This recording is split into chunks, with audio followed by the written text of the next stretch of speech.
Peace to your feet, we bringing the news. Facts stay sharp, yeah, we never confused. From the streets to the world, get the real, no cap. Breaking headlines, put the truth on the map. Yo, fast with the facts, we don't play no games. Reporting what's real, we ain't chasing fame. Call Peace TV, stay locked, stay tuned. If you want the real talk, we deliver it soon.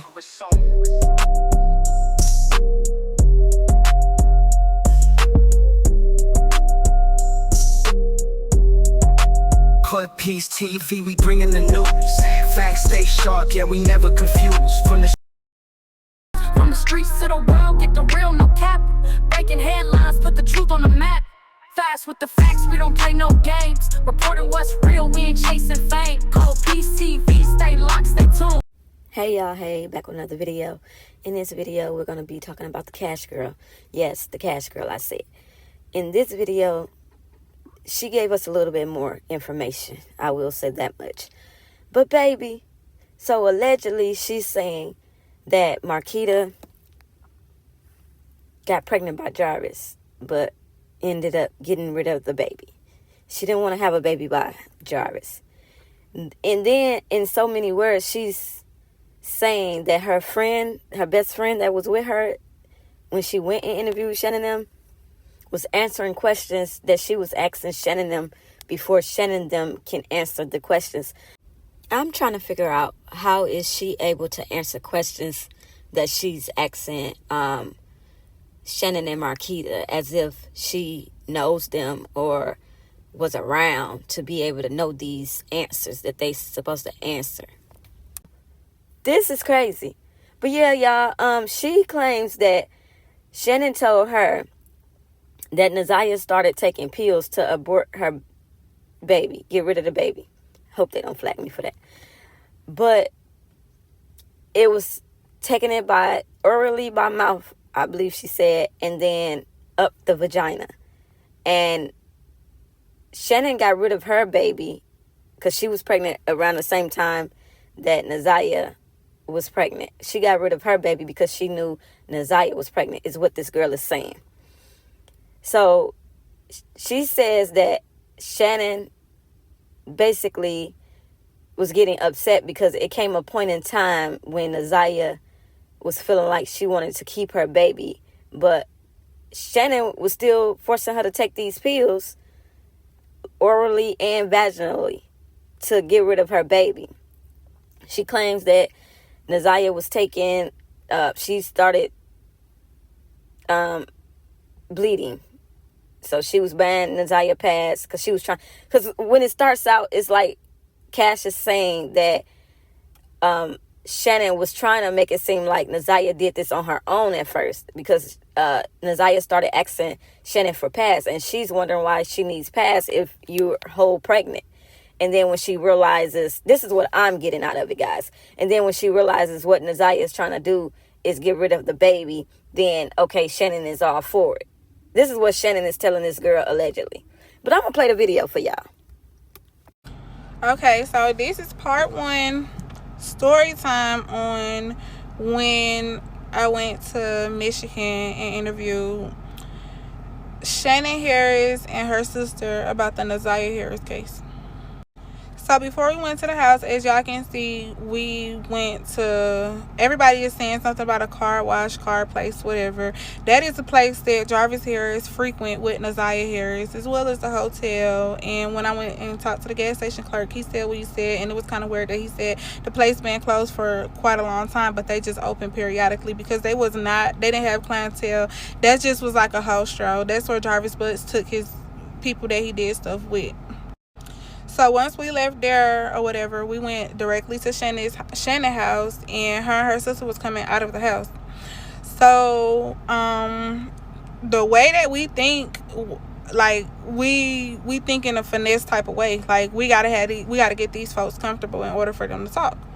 So when we went, we had on lounge around clothes. I made sure I had on like some sweatpants, a lounge shirt, and some Crocs or whatever, just to have it in their heart like, oh, these people is dressed down, they ain't really on nothing for real.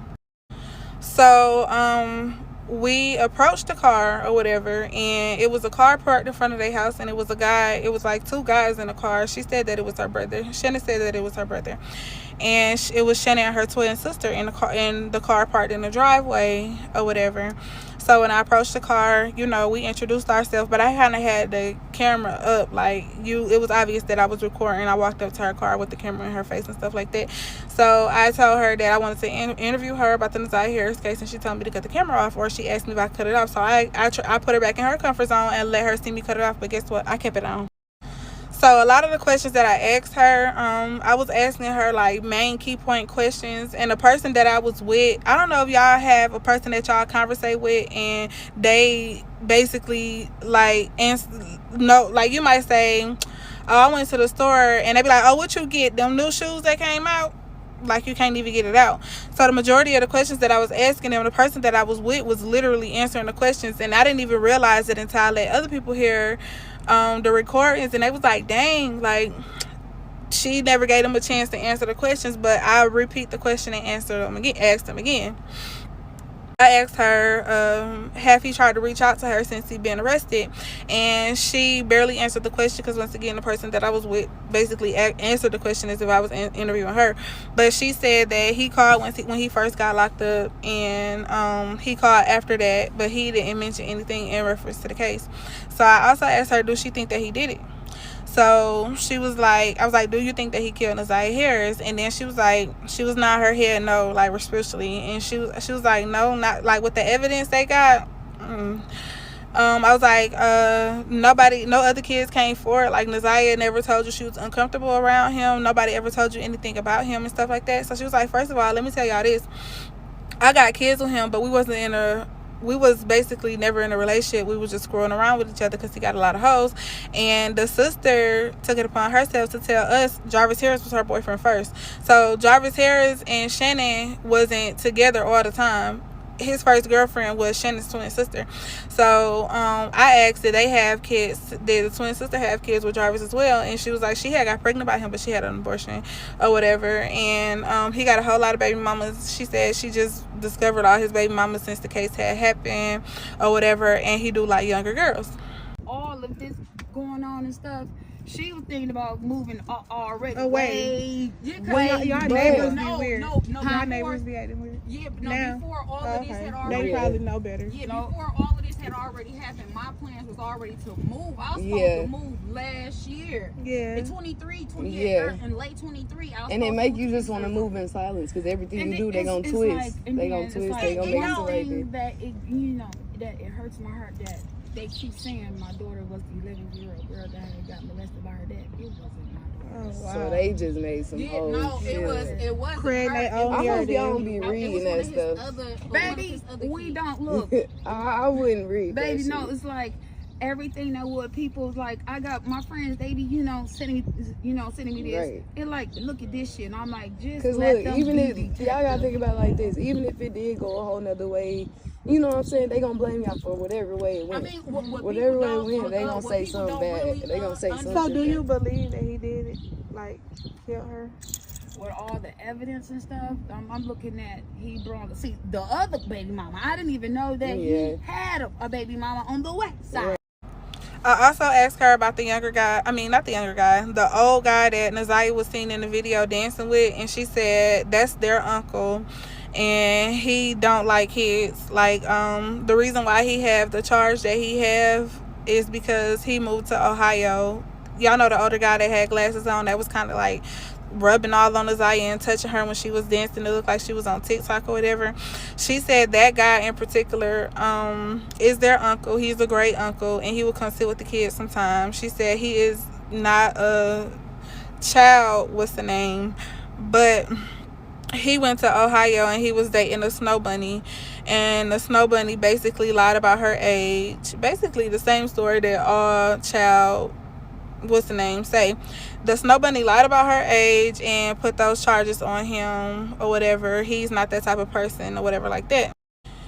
She said in their house they had like an open door policy. Basically, the kids could come forward to them and tell them anything that they wanted to tell them, and they would be opening ears. She said the way that she raised them is they can go outside like whenever they want to. They don't have permission to go outside, but they got to be in eye view. She said they couldn't like go up the street and turn the corner and can't to where she can't see them at or whatever. So I asked her, like, well, if you and Jarvis was never in a relationship, why was it okay for him to like continuously come get Naziah? And she used to say like she said Naziah alibi was her daughter, which is Jarvis Butt's daughter. She would be going with her dad, and Naziah be like, oh well, can I go too? Because her sister, which is Naziah's mom, is supposed to be like some type of addict, and she had custody of Naziah. And I asked where Naziah's dad was, and she said that they're unfit parents, and that's how she ended up with Naziah, because she said Naziah was her favorite and she took care of Naziah. So I asked her who did she think unalive Naziah. So she looked at me and she asked me like, are you recording? At the time I wasn't recording, so I showed her my phone again. I said, no girl, look, I'm not recording, no red dot, no voice memo, no nothing. And she was like, well, when she found out that Naziah was pregnant, she was pregnant as well by Jarvis Butts, but she had a miscarriage with her baby. And I asked her like, did you go to an abortion clinic to like, you know, get rid of everything, or did the baby discharge itself? She said, well, she don't believe in abortions or whatever, but with that baby in particular, she didn't want to keep it, and her first intentions was to go get an abortion because she knew Naziah was pregnant as well. And with Naziah being so young, they could not take Naziah to an abortion clinic without being questioned.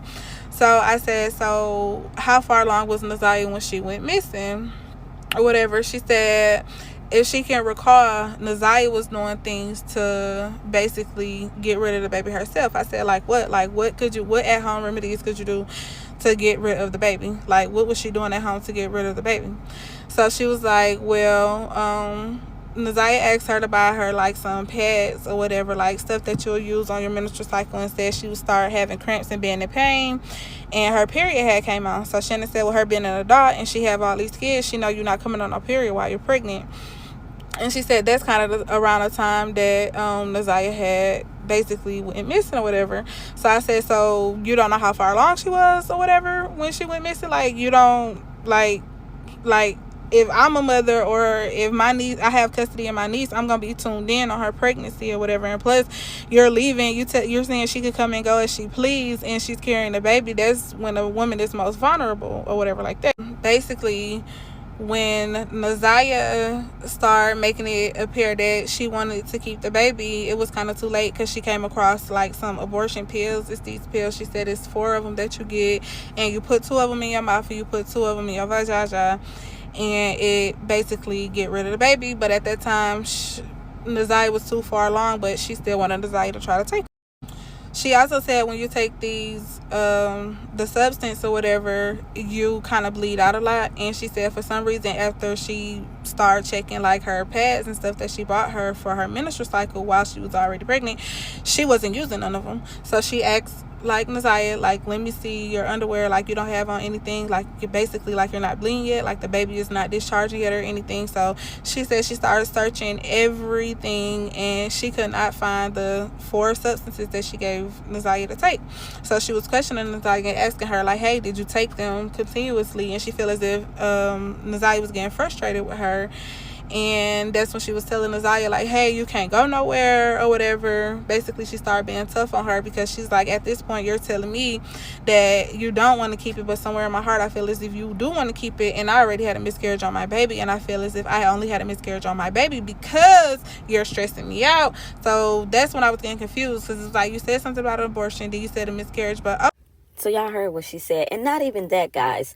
The fact that Shannon is steady saying that Jarvis didn't do it, but they get on the stand and testify against Jarvis when she's telling Cash that Naziah did. Basically, she's telling Cash allegedly that Naziah is the one that did this to herself with the help of Shannon, basically.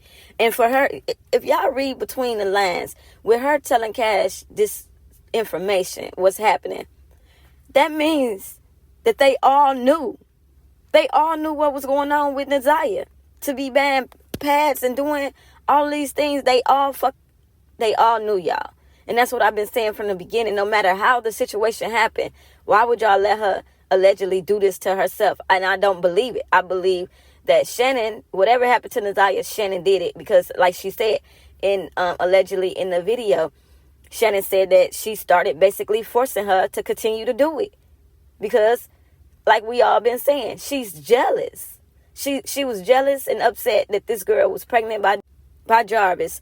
And the fact that they all got on a stand and allegedly lied on him if he didn't do this, and they know what really happened to her, is crazy. Because she's steady saying that she don't believe Jarvis did it. Like, she's standing by her man. Her man. This is crazy, y'all. Not even that. Shannon had the nerve to say what upsets her the most is the fact that people, content creators and people, are saying that Jarvis did this to her, to their daughter. And it wasn't her daughter. It was the other baby mama daughter. Like, what? Like, ma'am, you mostly upset because if he does this to his other daughter, you mean to say that this didn't happen to your daughter when clearly the cousin got on the stand and told what happened, and allegedly your daughter was one of the victims? I mean, let's be real. And not even that. I guess it's F Nazaya, because Nazaya isn't here anymore. We don't know what's going on. We don't know what happened with Nazaya. And it's like they don't even care. She just cares about the fact that her daughter is being labeled as one of the victims. Girl, are you serious? Like, I could take my hand and just right across her face. Y'all, I'm mad. I got so many other thoughts about this video, but you know, I'm like I always do, I'm gonna leave it to you guys. I want to hear what you guys have to say about this video in my comments. Y'all like, comment, subscribe. Keep that support coming. I appreciate you guys. I'm out. Bye. TV, we bringing the news. Facts stay sharp, yeah, we never confused. From the streets to the world, keep it real, no cap. You're breaking headlines, put the truth on the map. Call it peace. TV, we bringing the news. Facts stay sharp, yeah, we never confused.